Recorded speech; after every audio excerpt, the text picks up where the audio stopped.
아직 9월이야? 하지만 오늘은 드디어 9월의 마지막 날입니다. 와!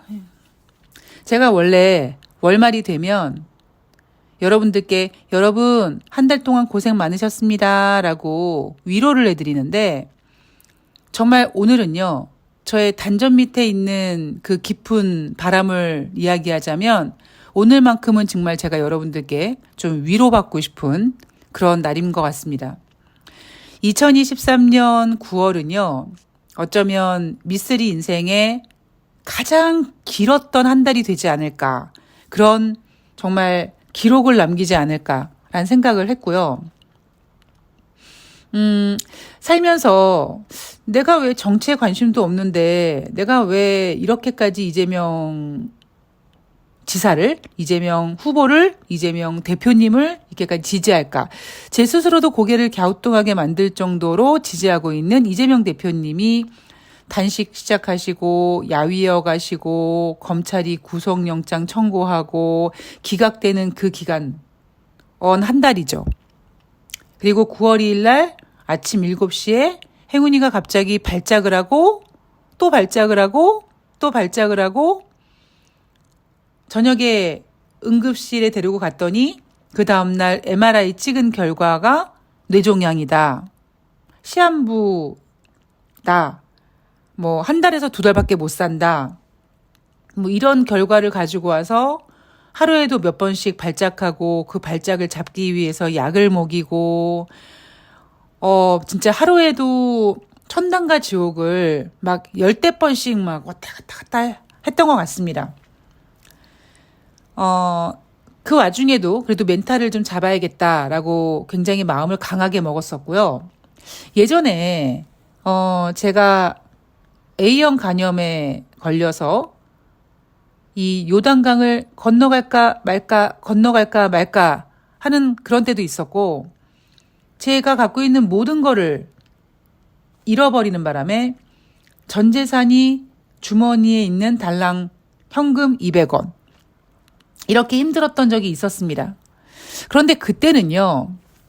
제가 아픈 거고 제가 없었던 거니까 그냥 감당이 됐거든요. 내가 이렇게 하면은 좀 나아야 될 것 같고 이렇게 하면 내가 지금 힘든 걸 좀 이겨낼 수 있을 것 같아. 약간 이런 어떤 확신 같은 게 되게 강하게 있었고 그런 확신을 만들기 위해서 진짜 마음을 되게 강하게 먹었는데 이재명 대표님이나 또 우리 행운이 같은 경우는 제가 본인이 아니니까 옆에서 보고 있으려니까 미칠 것 같은 거예요, 진짜. 그래서 진짜 하루에 천당과 지옥을 왔다 갔다 하고 막 심장이 멈출 것 같은 그런 생각들, 뭐 하늘이 내려앉는 것 같은 그런 기분, 이런 기분이 9월 한 달 동안 저의 모든 것을 지배했던 것 같습니다. 예.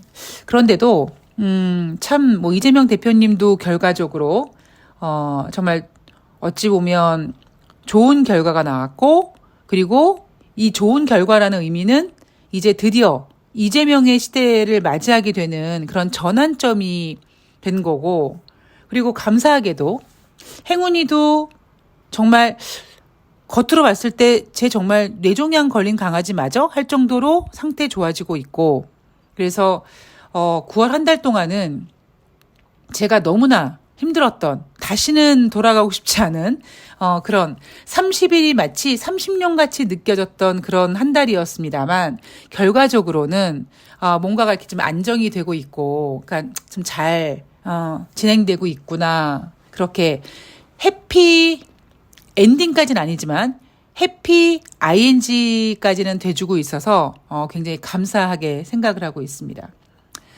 자, 오늘 돈다방 미쓰리 9월의 마지막 날 9월 29일 금요일 뉴욕 증시 마감 현황을 전달해 드리려고 합니다. 그리고 10월 1일 일요일 돈다방 미쓰리는 쉬지 않습니다. 네, 다음 주 증시 전망 할 거고요. 10월 2일은 월요일인데 새날 방송 쉬시기로 하셨잖아요. 푸나님께서. 그래서 10월 2일은 저도 좀 쉬고 그리고 어쩌면 행운이 컨디션을 좀 보고 빠르면 10월 5일 날 행운이를 데리고 새날에 갈 수 있는 그런 가능성도 지금 열어놓고 있습니다. 여러분들 많이 좀 응원해 주시고요. 자, 9월 29일 금요일 뉴욕 증시 마감 현황을 점검해 보도록 하겠습니다. 다우지수가 0.47% 하락했고요. S&P 500이 0.27% 하락했고요. 나스닥이 0.14% 상승했습니다. 혼조세로 마감했고요. 자, 이날 물가지수, 그러니까 연준이 선호하는 개인 소비 지출이 발표가 됐고 여전히 연방정부의 셧다운 위험이 있어서 증시는 혼조세로 마감을 했다. 제가 내일 방송에서 주식이나 경제나 흐름이다란 전제하에 그동안 뉴욕 증시가 지난 한 주, 2주 전부터 어떻게 흘러왔는지 여러분들 머릿속에 예쁜 그림을 그려드릴 겁니다. 그건 내일 방송에서 다시 해드릴 거고요. 자, 어쨌든 9월 29일 뉴욕 증시는 혼조세로 마감을 했다. 자, 11월 11일 FOMC 회의 한국 시간 기준으로 디데이 31일 남았습니다. 11월 FOMC 회의는 10월 31일부터 11월 1일 날 열릴 예정이죠.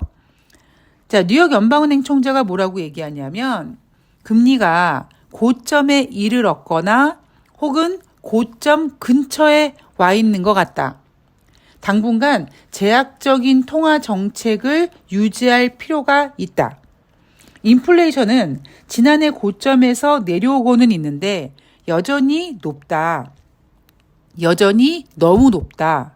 우리는 물가 안정을 완전히 회복하기 위해서 여전히 가야 할 길이 있다라고 했습니다. 자, 제가 어제 방송에서 시카고 연방은행 총재가 인플레이션은 여전히 낮출 필요가 있다라고 얘기하면서 깊은 침체 없이 인플레이션을 낮출 수 있다고 생각한다. 그래서 이 깊은 침체라는 단어에 의미를 좀 부여했죠. 깊은 침체 없으면 그럼 낮은 침체는 있다는 거네. 이렇게 제가 의미를 부여했습니다. 자, 이날 뉴욕 연방은행 총재 이야기도 잘 들어보면 금리가 고점에 이르렀거나 고점 근처에 왔다.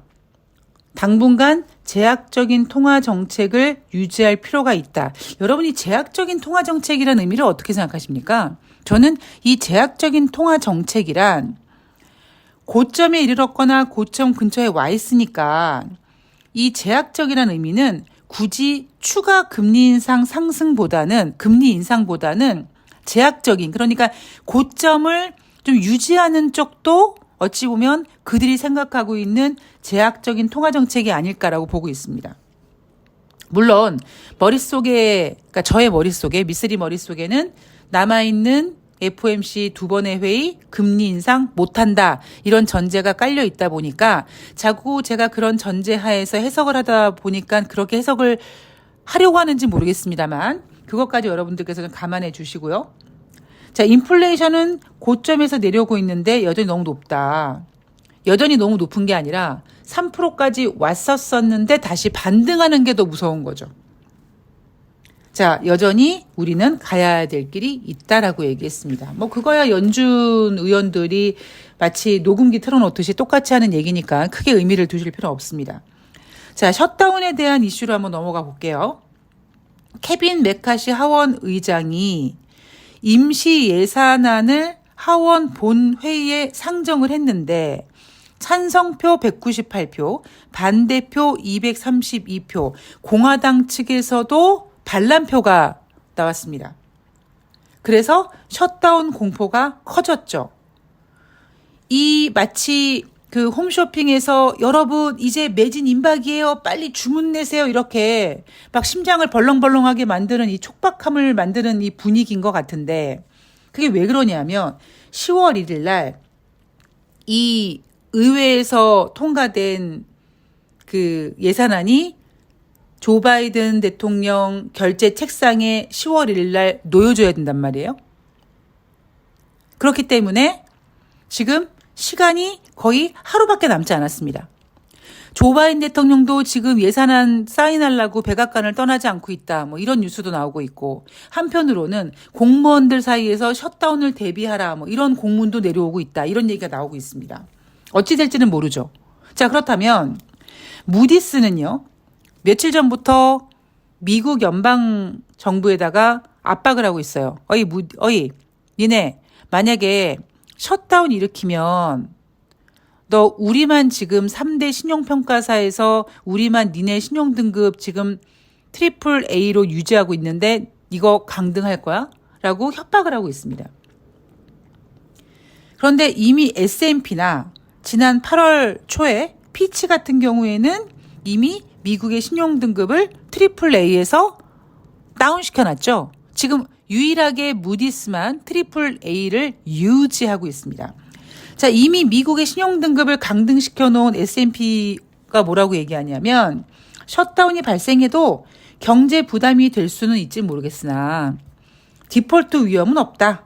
따라서 만약에 미국이 셧다운이 된다고 해도 미국 신용등급에는 영향이 없을 것이다 라고 얘기합니다. 여러분 어떻게 이 얘기에 안도를 느끼십니까? 그냥 제 생각을 말씀드리면 당연한 거 아니에요? 왜냐하면 S&P, 피치, 무디스 세계 신용평가회사에서 S&P는 이미 미국의 신용등급을 예전부터 다운시켜 놨고요. 피치는 지난 8월 초에 다운시켰습니다. 유일하게 지금 무디스가 가장 높은 등급을 주고 있는데 이 무디스의 마음은 뭐예요? 무디스도 지금 신용등급을 강등시키고 싶은 거예요. 그런데 무디스 입장에서는 명분이 없는 거죠. 그 명분을 뭘로 만듭니까? 셧다운하면 신용등급에 부정적이야? 라고 얘기했습니다. 마치 지난 5월 달에 피치가 이지랄을 했죠. 니네 셧다운 되면 신용등급에 부정적이야? 라고 얘기해놓고 셧다운이 안 끝나고 6월 1일 날 타결이 됐지만 그때 피치는 다른 핑계를 대면서 미국의 신용등급을 강등했습니다. 자, 그 얘기는 무디스도 미국의 신용등급을 강등시키고 싶어 한다. 이 정도만 알고 계시면 될 것 같고요. S&P 말대로 셧다운이 발생을 해도 미국이 디폴트 되는 일은 없을 겁니다. 왜냐하면 사람이 하는 일이기 때문에. 그리고 제가 어제 방송에도 말씀드렸죠. 지금 미국은 가오잡아야 돼요. 미국이 언제 최근에 긴장을 했었었냐면 중국의 리오프닝. 중국이 이제 코비드를 이겨내고 이제 뭐 여행객을 이제 해외로 뭐 여행하라고 자유롭게 그 하늘길을 열어준다든가 아니면 도시 봉쇄를 푼다든가 하면서 올해 한 3월달, 4월달 아니죠. 올해 연초의 이슈가 미국의 리오프닝 아니었습니까? 그래서 하다 똥멍청이 추경호가 뭐 중국이 리오프닝이 되면은 뭐 우리나라 경제가 좋아질 거니 어쩌니 그 개소리를 씨부리고 자빠졌었는데 그렇게 안 되잖아요.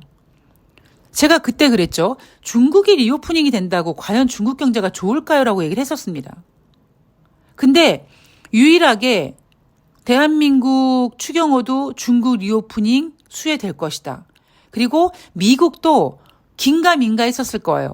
왜냐하면 중국이란 나라가 워낙 폐쇄되는 나라다 보니까 뚜껑을 열어봐야지만 알 것 같은데 워낙 특히 증권가에서는 기대감을 키워놓다 보니까 미국 입장에서도 야, 우리는 지금 경제지표 둔화되고 있는데 중국 저것들 리오프닝 돼가지고 경제 다시 좋아지는 거 아니야? 이런 약간 긴장감을 갖고 있었는데 지금 중국이 그렇지 않잖아요. 그래서 지금 미국은 어떻게 해서든지 미국의 가오를 좀 잡아야 돼요. 그 가오를 어떻게 잡느냐? 제가 최근에 가장 자주 말씀을 드렸듯이 지금 진짜 중요한 경제 이슈는 미국의 경기 둔화입니다. 물론 미국만 경기 둔화는 아니에요. 글로벌 경기 둔화 우려예요. 그런데 미국은 이걸 어떻게 포장하냐 하면 셧다운, 국채금리, 국제유가 이렇게 따로따로 이슈를 만들어가지고 마치 그 문제만 해결되면 모든 문제가 다 해결될 것처럼 셧다운과 국채금리와 국제유가를 가지고 경기 침체 우려를 완전히 쉴드치고 있는 거죠. 왜? 미국은 지금 가오잡아야 되거든요. 자, 여하튼 셧다운에 관련돼서는 제가 어제 시나리오를 말씀드렸죠. 셧다운이 돼도 우리는 이미 미국이 셧다운 되는 꼴을 봤었습니다. 셧다운 된다고 디폴트 되는 일은 없을 거고요.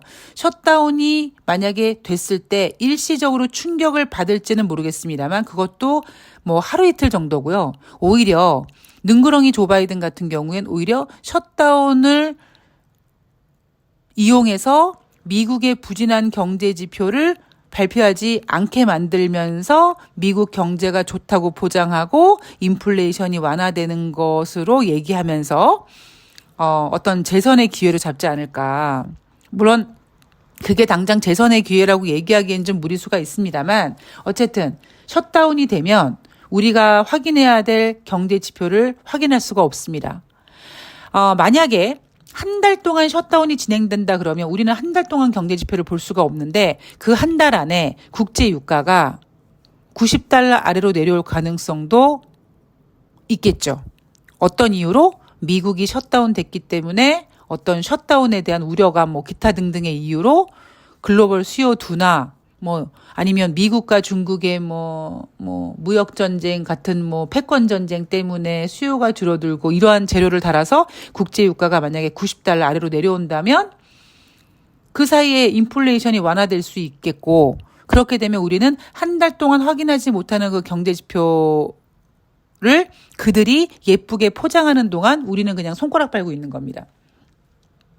과연 조 바이든 대통령이 셧다운을 시켜서 경제 지표를 보여주지 않을 것이냐 아니면 어제 그나마 제가 조금 더 신뢰를 가지고 밀고 있는 시나리오가 아주 극적으로 막 10, 9, 8, 7 하는데 그때 갑자기 하자 해가지고 조 바이든 대통령 테이블에 딱 놓는 거 그렇게 극적인 어떤 기회를 만드느냐. 그런 극적인 기회를 통해서 지금 많은 투자자들이 셧다운의 공포를 갖고 있는데 아이고 다행이다 라고 안심하면서 10월 2일 날 뉴욕 증시를 한번 붕 띄울 것이냐. 요거에 대한 시나리오를 우리가 가지고 움직이시면 될 것 같습니다.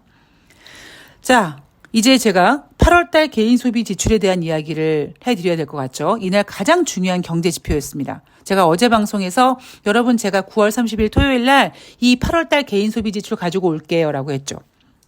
자, 8월 달 개인 소비 지출 전월 대비 0.4%, 7월 달에는 전월 대비 0.2%였습니다. 2배 이상 증가됐죠. 자, 8월 달 개인 소비 지출 전년 대비 3.5% 증가. 7월 달에는 전년 대비 3.4% 증가했다고 했으니까 0.1% 더 늘어났습니다. 개인 소비 지출이 증가했습니다. 그런데 제가 어제 방송에서 미국은 쓸카드가 많고 미국은 이걸 어떤 식으로 포장할 것이냐. 그냥 개인 소비 지출 말고 에너지와 음식료를 제외한 근원 소비자 물가, 그러니까 근원 개인 소비 지출에 집중할 것이다. 왜냐하면 그래야지만 연준이 금리를 인상하지 않아도 어느 정도 투자자들을 위로할 수 있거든요. 지금 일반 소비자 물가 지표, 일반 개인 소비 지출은 지금 계속 고공행진을 하고 있단 말이에요. 근데 어느 순간부터 미국은 일반 개인 소비 지출, 일반 소비자 물가 지표가 아니라 자꾸 근원에 집중합니다. 근원이 뭐다? 민감한 에너지와 음식료를 제외한 건데 그게 이론적으로는 그럴 수 있어요.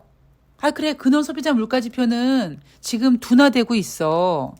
요즘에 유가 하도 올라가고 하도 물가 올라가가지고 하도 음식료 비싸져가지고 뭐 그냥 일반적인 소비자 물가 지표라든가 일반적인 개인 소비 지출은 늘어날 수 있는데 그거는 일시적으로 에너지와 음식료 때문인 거고 실제로는 둔화되고 있어라고 포장은 할 수 있어요. 그런데 여러분들이 카드를 가지고 마트에 가서 물건을 사는데 물건을 사고 계산을 하는데 계산대에서 저기요 이거 지금 유가가 너무 많이 올라서 유가 관련된 거니까 요 유가 부분은 제외해 주세요. 요즘에 뭐 기후 변화로 음식료 많이 비싼데 요거 제외하고 그 근원으로 결제해 주세요. 이러지 않잖아요. 그죠? 실질적으로 투자자들이 느끼는, 실질적으로 국민들이 느끼는 어떤 소비자 물가 지표라든가 개인 소비 지출은요, 근원과는 상관이 없습니다. 근원은 뭐가 의미가 있느냐? 그냥 탁상 공론하는 애들 있잖아요. 예. 그냥 수치 체크하고 경제가 이러니 저러니 하는 애들한테만 써먹는 거지, 실질적인 국민들에게는요, 아무런 의미가 없어요. 여러분들 마트 가서 개인 소비 지출이 뭡니까? 개인이 지출하는 거란 말이에요. 여러분들이 마트 가서 카드 결제하면서 저기 이거 근원으로 해주세요, 이러지 않잖아요. 이러지 못하잖아요. 근데 자꾸 지금 미국은 뭘 집중하고 있느냐? 일반 소비자 물가 지표 말고, 일반 개인 소비 지출 말고, 에너지와 유가를 제외한 근원 소비자 물가 지표, 근원 개인 소비 지출에 집중하면서 둔화되고 있어라고 포장을 합니다. 자, 8월달 근원 개인 소비 가격 지수가 전월 대비 0.1% 상승. 자, 7월달에는 0.2% 상승이었는데 7월달보다는 둔화됐다 이거죠. 그리고 전년 대비도 7월달에는 4.3이었는데 8월달에는 3.9로 둔화되고 있다. 자, 둔화되고 있습니다. 근원은요. 그런데 이렇게 생각하시면 돼요. 근원과 안 근원의 차이를 뭐 둔화됐다라고 표현하기보다 물가가 올라가고 개인들이 소비를 지출하는 근원 소비자 물가 지표의 에너지와 음식료가 빈 공간을 채운다라는 개념으로 보시면 됩니다. 이건 제가 나중에 한번 다시 설명해 드릴게요. 자, 여하튼, 자, 근원 물가가 지속해서 둔화되고 있다는 점은 연준의 금리 인상이 막바지다라는 것을 보여준다라고 해석을 하고 있으면서 뉴욕 증시를 혼조세로 만들어버립니다. 원래 이날 뉴욕 증시 하락했어야 돼요. 그죠? 아니, 개인 소비 지출 늘어나고 있고 셧다운 우려감이 있는데, 그런데 이거를 살짝 비틀어서 근원 소비자 물가 지표에 집중을 시키게 만듭니다. 그런데 자, 여러분 생각해 보세요. 연준 위원들이 얘기하는 우리 연준은요, 물가지수, 즉 인플레이션 지표 2%가 될 때까지 갈 길이 멀다 하는 그 말의 2%는요, 근원 소비자 물가 지표가 아니에요. 일반 소비자 물가 지표입니다. 그런데 자꾸 근원에 집중하고 있죠. 왜? 일반은 올라가고 있거든요. 아무리 국제유가가 올라간다고 해도 미국이 그동안 금리 인상을 그렇게 해댔으면 국제유가고 나발이고 인플레이션을 확 잡아야 되는데 지금 연준이 인플레이션을 못 잡고 있잖아요. 그 핑계를 단순히 국제유가라고 하고 있지만 어쨌든 결론적으로는 인플레이션 못 잡고 있는 거예요. 앞으로 국제유가가 저는 100달러 못 간다고 보고 있고 다시 90달러 아래로 내려온다고 보고 있습니다만 90달러 내려와도 미국의 물가지표는 쉽게 다운되지 않습니다. 아니, 우리는 국제유가 50달러, 60달러, 70달러대를 살아봤잖아요. 그런데 89달러, 88달러, 87달러가 된다고 해도 물가지표가 확 줄어들 것 같습니까? 아니에요. 즉, 제가 이번 주에 계속 주장하고 있지만 이제 연준이 금리 인상으로 인플레이션을 잡을 수 있는 한계가 온 겁니다. 그래서 다시 지금 인플레이션이 반등하고 있고 여전히 지금 똥줄 탄 연준은 계속 금리를 인상하겠다고 고집 부리고 있으나 경제 지표가 훼손되고 있는 상태이기 때문에 금리 인상을 못할 것이다 라는 것이 저의 생각입니다. 자, 9월 29일 금요일 뉴욕 증시 하락했어야 되는데 꾸역꾸역 혼조세로 만들어놨고요. 과연 다음 주 10월 1일 날 어떤 셧다운에 대한 결과가 나와서 10월 1일 날 어떤 장세가 펼쳐질지 그것도 제가 꼼꼼히 한번 체크해서 다음 주에 여러분들께 짚어드리도록 하겠습니다. 자, 이제 추석은 지났고 남은 연휴 잘 보내시고요. 저는 내일 돈다방 미쓰리에서 다음 주, 물론 우리나라는 10월 3일까지 증시가 열리지 않습니다만 10월 첫 번째 주 우리가 체크해야 될 것들이 굉장히 많습니다. 그것들 꼼꼼히 체크하고 여유가 되면 증권사들의 10월달 증시 전망까지 꼼꼼히 챙겨서 찾아뵙도록 하겠습니다. 여러분 많이 응원해 주시고요. 그다음에 응원해 주셔서 감사하고요. 예, 좋아요 많이 눌러가지고 정말 시황의 맛집인 돈다방 미쓰리가 많은 개인 투자자분들이 들을 수 있도록 이렇게 퍼질 수 있도록 좋아요 좀 많이 눌러주시기 바랍니다. 오늘 좋은 토요일 보내시고요. 저는 내일 뵙겠습니다. 고맙습니다.